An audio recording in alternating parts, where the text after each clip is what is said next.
अस्सलाम वालेकुम जी। आज मैं सीख कबाब के साथ एक बहुत ही मज़े की डिश बनाने लगी हूँ। तो चलें इसकी रेसिपी की तरफ चलते हैं।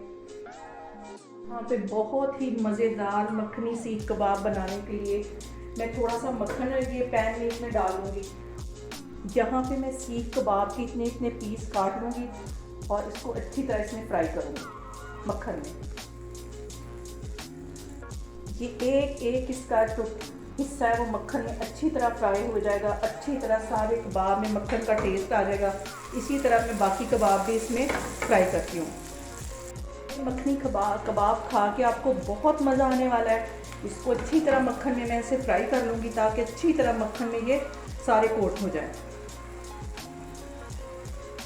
आग मैंने दरमियानी रखी हुई है, इनको अच्छी तरह मैंने इसमें कोट कर लिया है। तो अब इसमें मैं वेजिटेबल डालूँगी। यहाँ पे मैंने स्लाइस में थोड़ा सा प्याज काटा हुआ था वो इसमें चला जाएगा, और आधा टमाटर वो भी मैंने स्लाइस में काटा था वो इसमें डाल दूँगी, और 2 से 3 ये सब्ज़ मिर्चें थी ये भी स्लाइस में काट दी थी वो भी इसमें चले जाएंगे, और इसको अच्छी तरह फिर एक दफ़ा मैं हिला दूँगी। आप मेरे तरीके से ये सीख कबाब बना के खाएँ, आप कहेंगे कि वाकई कोई चीज़ मैंने खाई थी।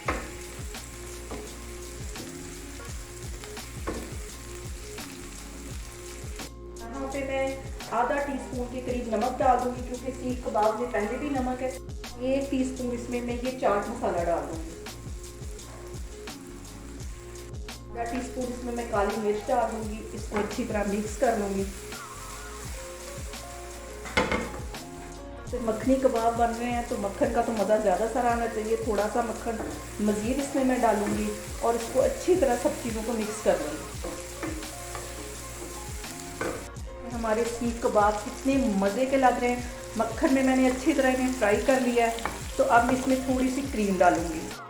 थोड़ा सा मज़ीद क्रीमी फ्लेवर देने के लिए इसमें मैं ये क्रीम डालूँगी, और इन सारी चीज़ों को अच्छी तरह मिक्स करके तो यहाँ पे मैं चूल्हा बंद कर दूँगी। थोड़ा सा ये सब्ज़ धनिया इसमें डाल दूँगी। चूल्हा मैं बंद करने लगी हूँ। तो अब मैं इसको डिश आउट करती हूँ।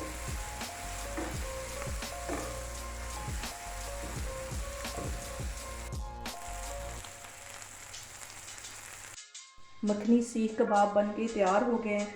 सीख कबाब थोड़े से डिफरेंट तरीके से बना के खाएं, और इस मेरी वीडियो को लाजमी ज़्यादा से ज़्यादा शेयर करें। तो इंशाल्लाह ताला एक और वीडियो के साथ मैं आपके सामने आऊँगी। अल्लाह हाफिज़।